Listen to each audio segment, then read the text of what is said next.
Fala aí pessoal, tudo certo? Mais um vídeo aqui no canal no ar e, de novo, mesma pegada de ontem, no sentido de estamos com pouca coisa acontecendo, né? O Santos ainda de férias. Tem uma novidade na verdade, mas nada que impacte, obviamente não valeria um vídeo, não impacta em muita coisa, pelo menos até ele falar, que é a apresentação do Alexandre Matos na quarta-feira. O Santos anunciou hoje, 10 horas da manhã, na quarta-feira. Provavelmente até faremos a live do trio de lá, não sei se dá todo mundo de lá ou só dois de nós, um de nós, não sei, mas vamos ter representante lá também, enfim. Então não tem muita coisa acontecendo, o Igor Vinícius ainda não anunciado, nem o William Arão. Eu acredito que deve ser, eu falei, né, entre hoje e amanhã, no vídeo de ontem, né, eu acho que deve ser amanhã então, ou quarta até, de repente, depois da própria entrevista do Matos. Não sei, mas nessa semana não vai passar porque os dois vão muito provavelmente se representar com o elenco sexta-feira, né, que é dia 27, deixa eu olhar aqui, sexta-feira, que o Santos volta de férias, né? Mas, bom, dito tudo isso, hoje o vídeo é uma brincadeirinha em referência ao podcast Bopismo, que eu já fiz até um react aqui, né, com a entrevista do Andrei Reichok, falando sobre o Neymar, né, um vídeo que vocês gostaram bastante, muita gente interagiu naquele vídeo. E o Bopismo tem um quadro que o Luca Bop, né, que é o dono, ele pede para falar, para o convidado falar, né, dois jogadores subestimados e dois superestimados do futebol no geral e depois da história do clube do convidado, né? Então eu resolvi pegar três para fazer e falar os três da história do Santos, claro. Que até alguns extras eu coloquei também, vocês vão ver. Antes eu só peço para você deixar o like aqui no vídeo, se inscrever no canal. Se você quiser se tornar membro também, tem aqui embaixo, seja membro. E o outro recado, é claro, do Barraca Burger, nosso apoiador que está aqui com a gente, que tem os melhores lanches da região. Posso te garantir, já provei muito hambúrguer, o deles é fera, está entre os melhores com certeza. E tem a maior variedade aí para vocês com lanches exclusivos, lanches que você só vai encontrar lá, tá? @Barraca Burger _ Barraca com K, tá? Lá no Instagram, segue eles também, é muito importante você dar essa moral seguindo. Também tem o lanche exclusivo do mês, como eu sempre deixo depois do videozinho de apresentação deles. Vocês podem pedir também no presencial, indo lá, né, ao local, na Avenida Siqueira Campos 107, ou claro, pedir, né, pelo delivery.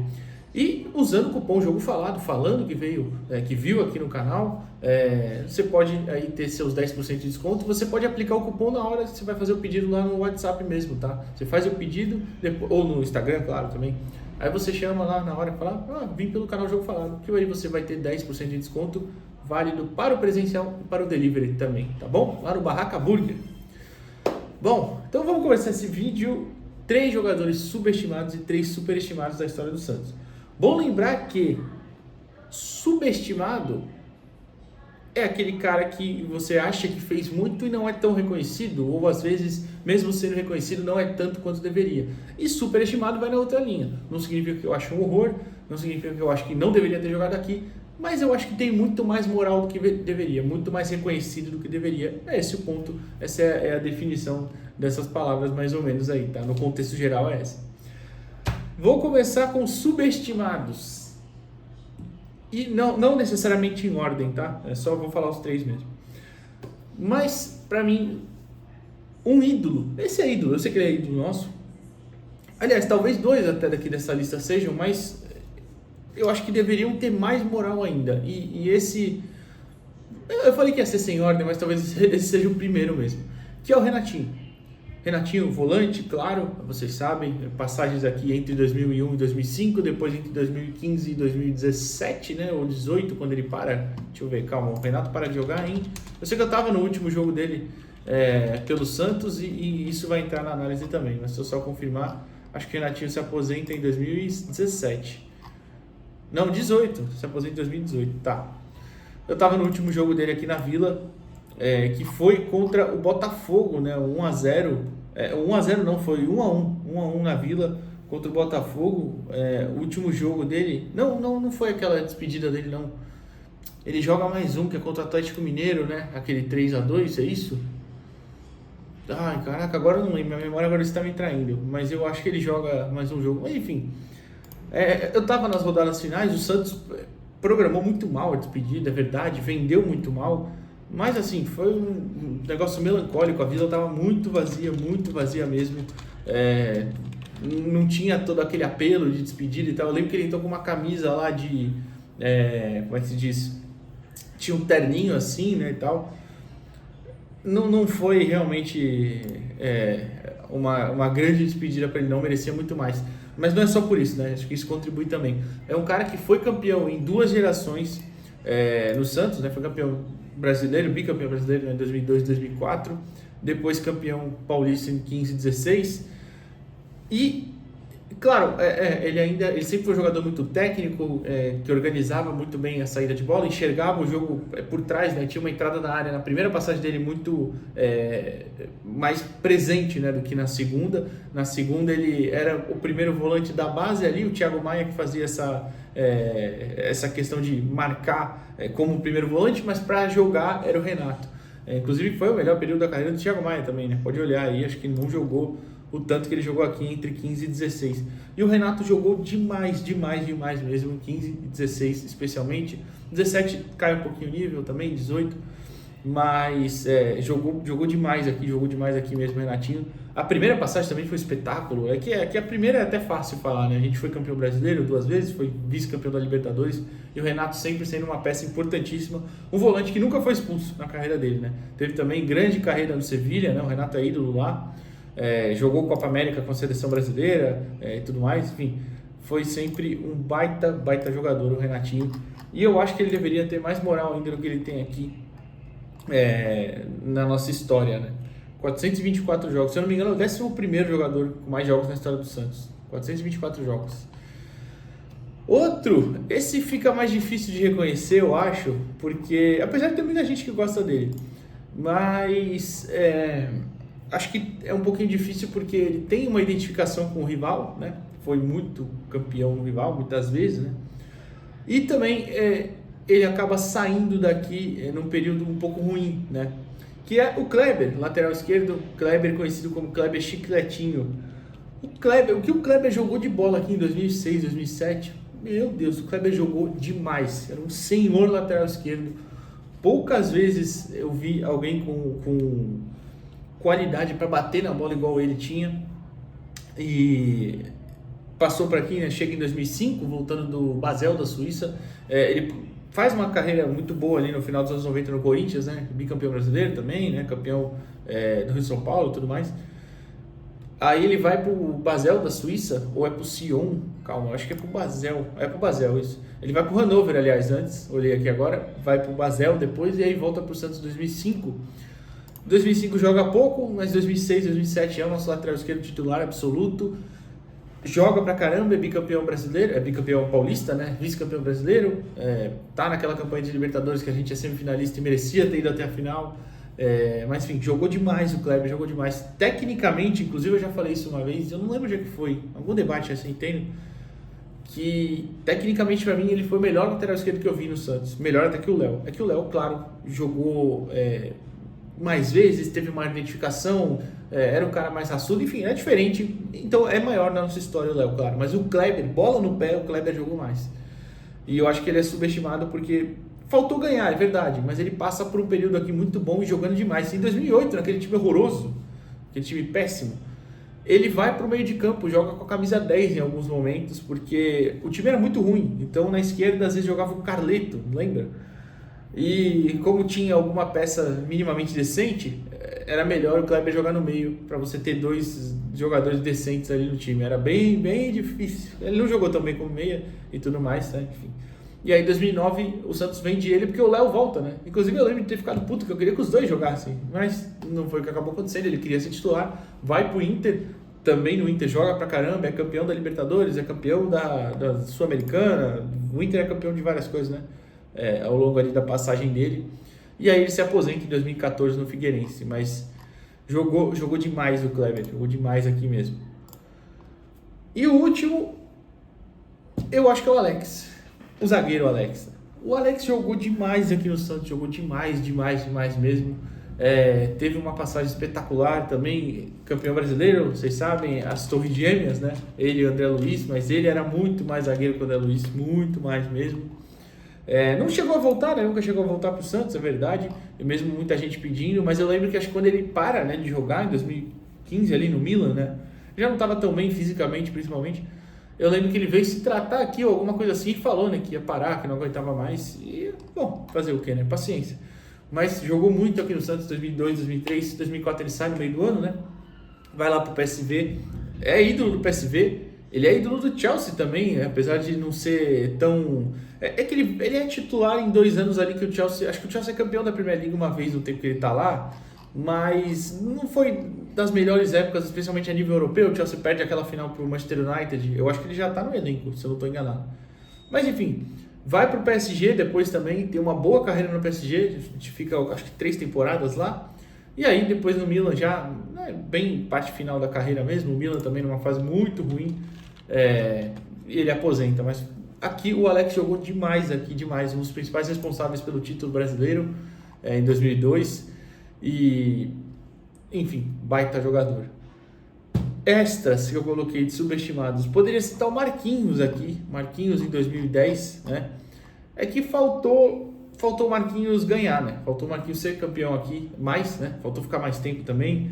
Pegou mal também aquela parada dele lá no final, lembra? Quando ele, na última rodada, a gente tá na ressacada, jogando contra o Avaí, faz 2-0, não sei se a gente abre 2-0, a gente perde de virada de 3-2, e o Avaí fica na primeira divisão, né? E ele é visto chorando nas tribunas e tal. Ele já tinha perdido um pouco de espaço também, bem verdade. E aí ele acaba voltando pro próprio Avaí, passa pro Grêmio e tudo mais depois. Mas foi um jogador que foi muito importante em 2010, principalmente na conquista da Copa do Brasil. Mas como eu falei, faltou ficar mais tempo e tudo mais, entra no extra aqui. E o outro que é o David, cara. O David não é muito reconhecido aqui, o David jogou pra caramba aqui no Santos, o David jogou demais mesmo. Naquele time de 2004, por exemplo, tinha ele, que jogou muito, o Ricardinho jogou muito. Eu pensei até em colocar o Ricardinho, mas acho que o Ricardinho é um pouco mais reconhecido aqui no Santos. Mas o Ricardinho também jogou demais, o David foi importantíssimo, teve gol pra caramba no lado aquele ano, o David. Enfim, mas também é um nome aí que poderia entrar nessa lista, esses 3 extras aqui. Entra o Ricardinho aí, tá como extra também. Poderia citar até algum outro também, de repente... sei lá, em 2007 o Maldonado também jogou pra caramba e não é tão reconhecido aqui, né? Não é tão lembrado, pelo menos. Enfim, esses foram subestimados. E aí eu passo para os superestimados, que eu acho que alguns vão dar polêmica aqui. Bom, como eu falei que vai dar polêmica, eu vou começar pelo mais simples, né? Que é o Derlis Gonzalez. Eu nunca entendi o amor que a torcida do Santos tem pelo Derlis Gonzalez. Acho que é um jogador extremamente comum. Teve um 2018 aqui, daquele jeito. Eu estava no primeiro gol dele no Santos, o único, né, em 2018. Foi contra o Bahia no Campeonato Brasileiro. A gente vence por 2-0, eu acho, um gol dele e um do Gabigol. Um jogador extremamente comum. 2019 até começa muito bem o ano com o São Paulo. Ele tem uma queda muito grande, até termina o ano no Santos, né, tal. Teve uns momentos que queria sair, depois não queria mais, toda hora, ficava nessa palhaçada. E aí depois, em 2020, ele joga uma vez e sai pro Olímpia, onde ele está até hoje, surpreendentemente. E ainda, que é mais surpreendente ainda, ele só tem 31 anos. Ele ainda joga lá no Olímpia, só tem 31 anos. Eu ia falar, teve um ano com 8, vocês já vão entender. 31 anos, teve boas temporadas lá já, mas aqui foi extremamente comum. A melhor delas, agora é o 8 que eu ia falar, em 2022, que ele tem 20 gols e 8 assistências em 46 jogos. Mas aqui no Santos foi extremamente comum e tem muita gente que morre de amores até hoje, eu não sei porquê. Outro extremamente superestimado, esse aqui vai ter gente que vai ficar puta, mas não dá não, gente, desculpa. Jonathan Copete. Meu Deus do céu, o Copete me irritava assim, extremamente, ele me irritava profundamente, porque, assim, claro, tem o seu valor no sentido de, foi um cara que precisava dele, ele ia lá como zagueiro, lateral esquerdo, jogava na ponta esquerda, jogava muitas vezes na ponta direita, que ele tinha extrema dificuldade, porque ele tinha que cortar para o meio, ele não era habilidoso, então ele tinha muita dificuldade para cortar para o meio, fazer alguma coisa, assim... Respeito, o cara que saiu, inclusive do Atlético Nacional, né? Ele chega aqui, ele não disputa a parte final da Libertadores, né? Tem uma parada lá, não lembro por que foi aquela parada em 2016, foi as Olimpíadas, eu acho, né? Não sei lá. E aí depois volta, né? A Libertadores já na semifinal, o Atlético Nacional é campeão, inclusive ele era daquele time, mas ele prefere vir pro Santos antes. Mas assim, era muito, muito limitado. Ele tinha muito daquele negócio da raça, né? E ainda mais aquele gol aquele jogo dos 3 gols, da queimadura na barriga, né? Aquele contra o São Paulo. Eu tava na vida, inclusive. Tinha muito dessa imagem, né, na mente do torcedor santista. Mas depois disso, anos seguintes, né? 16, 17, os anos que ele chega, ele até faz alguns golzinhos, né? Se eu não me engano, ele faz 10 em 2016 e 12 em 2017. Mas sempre um jogador limitado ao extremo. E estava nos maiores artilheiros da nossa história aí, dos gringos, né? Era o maior, foi passado pelo Pato Sanches há pouco tempo e tal.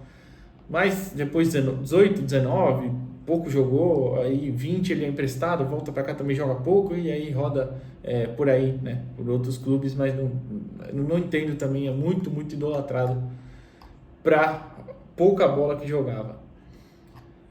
E o último, antes dos extras também, separei alguns extras, é o Pará. Pô, o Pará me fazia muita raiva em 2008, em 2009, em 2010 mesmo. Ele teve, né, sua importância em 2011 também, claro, não tem como negar isso. Ele era limitado, mas era um cara que entrou na lateral direita, entrou como volante também em alguns momentos do ano, da campanha, né? Mas não dava. Tem muita gente que considera ele ídolo, né? Tipo, ele tava no muro, né? Nas pinturas do muro. Eu não consigo entender também, tenho um respeito, claro, pela história dele aqui, mas eu acho que ele é muito superestimado dentro da história do Santos, em uma posição que já tiveram muitos jogadores bem melhores que ele. Por exemplo, ele tem uma boa parte em 2011, né? Na volta dele em 2019 também tem um bom período ali, mas também tem períodos muito ruins, 2020 e 2021.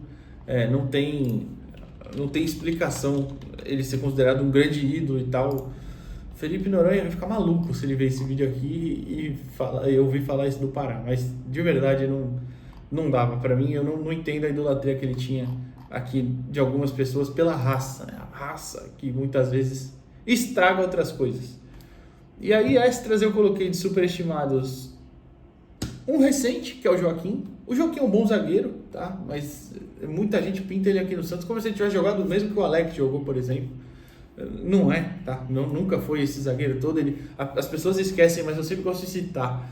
Ele tinha partidas que se desligava completamente do jogo. Novo Horizontino na Vila, a gente perde por 2-1, com 2 falhas dele. Fortaleza, que a gente toma 4-0, ele e o Basso na zaga. Meu Deus, é um horror aquele jogo. Estreia do Aguirre também, acho, né, esse jogo. Ituano 3-0 na gente, ele e o Maicon fazem um disaster class nesse dia, e tem outros jogos aí, mas é que esses são os 3 que ficam muito vivos na minha memória também. Era um bom zagueiro, claro, mas tinha muitos lapsos aí de que acho que impediam ele de se tornar um grande zagueiro mesmo. E o Diogo Vitor? O Diogo Vitor, eu me irritava muito com o tanto de oportunidades que tinham para ele, e eu já tinha visto ele na base bem menos do que eu acompanho hoje, claro. Mas já tinha visto ele, não achava nada demais. Era um bom jogador também, mas ok. Ficou muito por aquele gol do meio de campo, né? Nossa, fez um gol do meio de campo no Brasileirão de Aspirantes, mas eu tava lá no Pacaembu naquele dia que falta luz, que o Santos empata com o gol dele com o Corinthians lá no final do jogo. Mas nunca fez nada para justificar tanta insistência do Santos nele. Tinha que ajudar com o tratamento. O Santos, beleza, mas fora do clube. O clube não é casa de caridade, infelizmente, né? E ele nunca valorizou as oportunidades que teve e, segundo, nunca correspondeu dentro de campo. Eu não entendi o amor que tinham por ele dentro do clube. Jogador ok, e olhe lá.